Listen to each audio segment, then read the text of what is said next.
Hi everyone, I'm Tom and today I'm going to be showing you Survival of the Fattest, a game where we play as woodland critters, roaming around using tricks, skills and guile to find food, avoid traps, make tasty dishes, to gather enough food to get us through the winter, and hopefully do it with the most victory points. This is on Kickstarter right now. I will put the link to the campaign page in the description and in the corner of the screen so you can see all of the final stuff. This is a prototype, should give you an idea of what the game is going to be like, but all of the final stuff and how to get hold of it and everything will be on the campaign page. So I've got the game set up for 2 players here. You'll notice the standees, which aren't quite standing, does come with stands of course, but for the bird's eye view.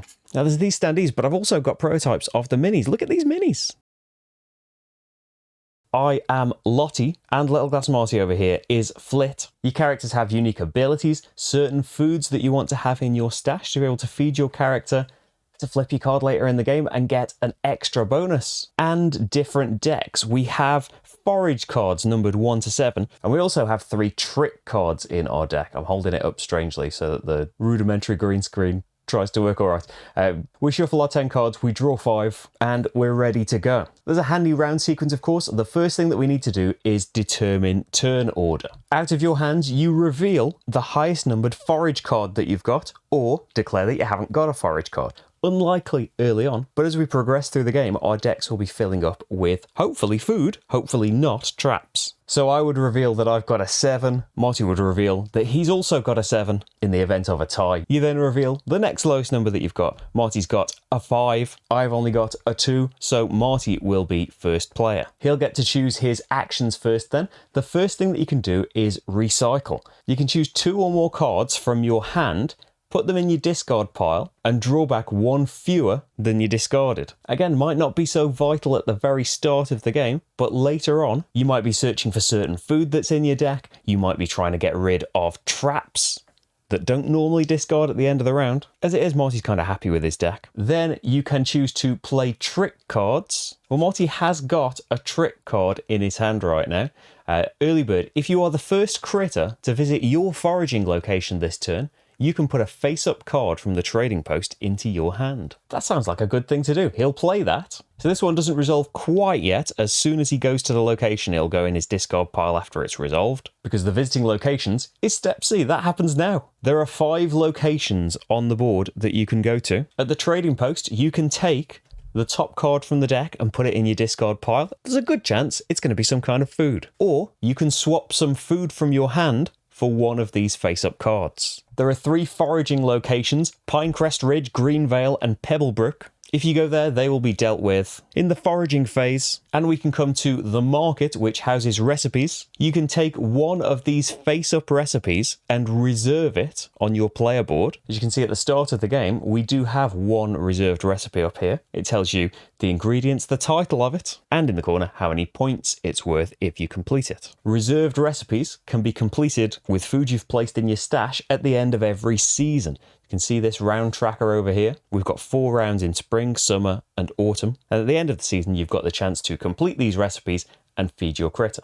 So you can reserve a recipe, but you can also complete a recipe straight away by going to the market with food from your hand. If you do that, you get the number of points in the bottom left-hand corner of the card, and you get a market bonus, an ability for the rest of the game. So in a later round, if someone spent fish from their hand and completed sashimi, they would get a market bonus, a point at the end of the game, but also a point for every unused fish in your stash when we score. You'll see how we get cards in the stash soon. The last location you can visit is your stash. This is where we start the game, and you have to go to a different location every time, which is great because you wouldn't visit the stash turn 1. If you come here, you can put any number of food or trap cards into your stash. Cards in your stash can be spent at the end of the season to fulfill these recipes and to feed your critter. It also gets them out of your deck, so you can get to these forage cards, which help you forage, of course. You need to watch out though, because every trap card you choose to put in your stash is -1 point at the end of the game. These are all great places, but Marty wants to forage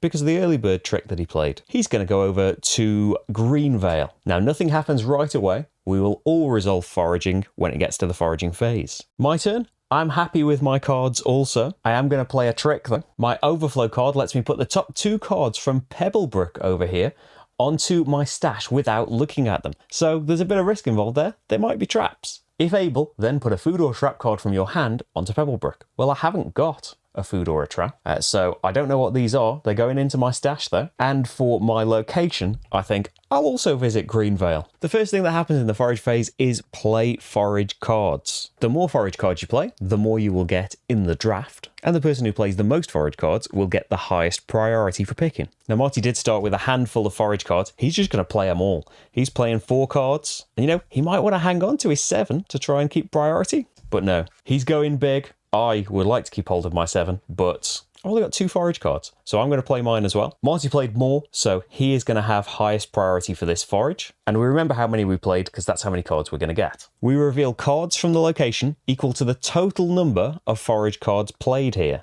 So that's going to be 6. Marty has the highest priority, so he gets first pick of these cards. Mostly, it's going to be food. But as you can see, a trap has landed in our midst. If there is a trap available, you have to take it unless there is somebody here of lower priority that hasn't taken one yet. So there's no way he's going to choose the trap. He'll take the wild fruit because the recipe he took, the special sauce at the start of the game, wants him to have a wild fruit. It goes on the top of his discard pile. I must take the trap, which is a shame because I've only played 2 forage cards. This is one of the 2 cards I'm getting. Marty quite likes the look of that sashimi that we saw earlier. It would be nice if he could get a fish to come out in his hand while that's still available. And my starting recipe wants an acorn, so I will choose that. I've had 2 cards and I played 2 forage cards, so Marty gets these remaining leaves. If you go to a location alone, of course, you get all of the cards that you reveal.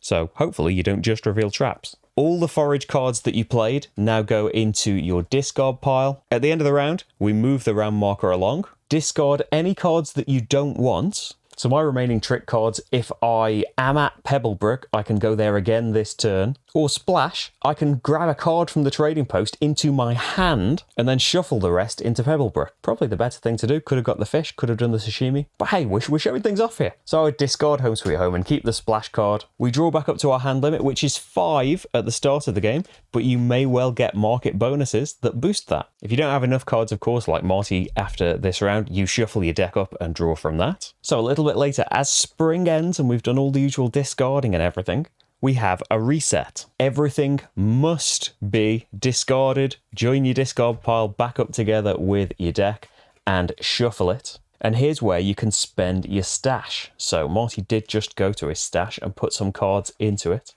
So he's got an acorn, a fish, a wild fruit, and another fish. Didn't draw his leaves, unfortunately. So he's got to decide what to do. So he can't feed himself and get his bonus ability. He could do his special sauce because that needs a wild fruit. Or he could do his fish sticks with a fish and a wild fruit, but he knows he's got leaves in there. The stuff does stay in your stash until the end, so he can make the special sauce that goes into his completed recipes for the end of the game. Food you spend goes on the trading post deck, and I did get a lot into my stash. That trick card came out again, and it looks like I got a fair bit of wild fruit from it as well. I did get a trap from my first 2, so that's a shame because that's staying in there and that's -1 point. Whereas if you keep those trap cards in your hand, they're going to keep being a problem and getting in the way, but they aren't going to lose you a point at the end of the game. So an acorn and a wild fruit, that could be anything, could go for my berry crunch crumble there. I didn't get any more recipes.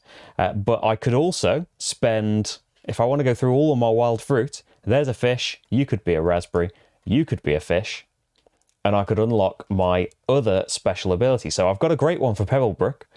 When I go there, I can look at the top 3 cards, put 1 back on the deck, 1 goes into my hand, and 1 goes onto another location. So I could use that to sneak traps on the top of there, get rid of them from Pebblebrook. And I've got another card that puts nice food cards into Pebblebrook as well. But now I've got, when I complete recipes from the market, I put the spent food cards onto my stash. An amazing ability. So stuff you didn't spend stays in your stash. We shuffle our decks and draw back up.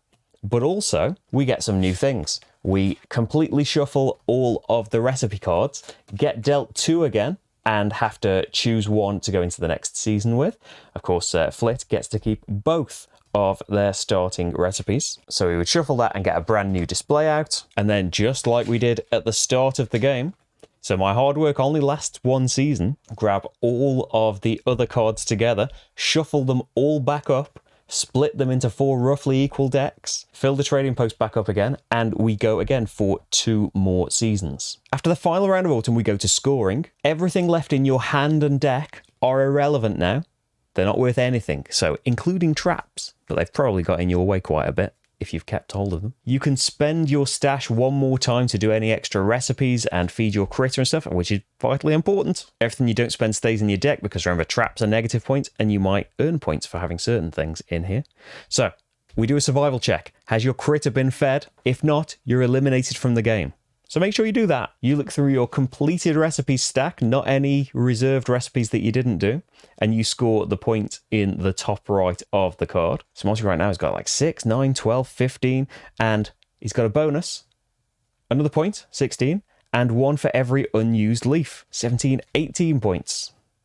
But then he's got 2 traps, loses a point for each, so back down to 16. And over for me, I got bonuses, but they didn't give me extra points at the end. Recipes I did were 3, 6, 9, 10, 11, 12, 13, 14, 15, 14. So Marty would take this one, but I'm sure we would be back for another year trying to make the critter we pick the fattest. So there we go. That's just a quick overview of what Survival of the Fattest is like. If you'd like to check out the campaign page to see how you can make this happen and get hold of a copy for yourself, that's linked in the description. It's a beautiful, fast-playing game. Your actions are very limited, helped out by your particular trick cards. But if you go to the market for a whole turn, you want to be able to hopefully do a couple of things there. Maybe complete something with a bonus that lets you reserve another recipe, or at least increases your hand size so you can do more things later on. Like as your decks start to fill up and forage cards perhaps get a bit more scarce if you're not putting enough into your stash, you want to be able to see as much of that as possible. And so that you can discard better as well to get rid of those pesky traps, because you don't necessarily want to put those in your stash where they're going to be worth negative points. I love the kind of risk management, the weighing up of whether it's worth going to a foraging location where other people are when you haven't got very many forage cards. So you're going to be low priority. So if a load of cards are getting played and traps come out, you're going to get the first one. If only one trap comes out, you're getting it. But on the other hand, if you just go to a location on your own, you're drawing however many cards and taking them. There's no chance that you're offsetting that trap. As you know, in a 2-player game, of course, there's a lot more option of you avoiding other players. Whereas in a 4-player game, there'll be times where maybe you're all going to the same location, especially if, I go to Pebblebrick and I get to look at the top of the deck first and maybe get to put traps on the other decks that other people would want to go to. So yeah, that's a little element of it as well, that usually we're incredibly peaceful players. There is a little bit of messing around with the other players. Not very much. There's if you go to a location, no one else can go to it this turn, which again, if it's a foraging location, then that's potentially putting you at risk. There's one where the bear makes everyone reveal a trap card from their hand if they've got one,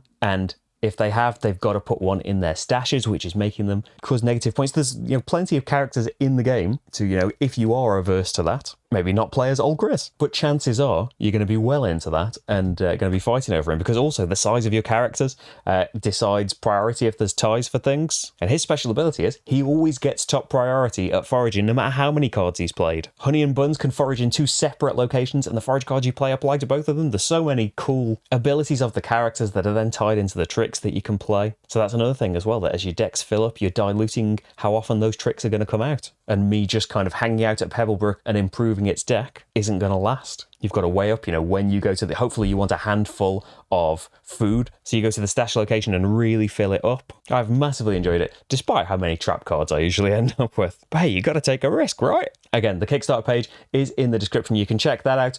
I've got many videos on this channel if you'd like to see more from me. It's usually playthroughs. There's hundreds of them. Thank you so much for watching this video though, and I'll see you for the next game. Bye everyone.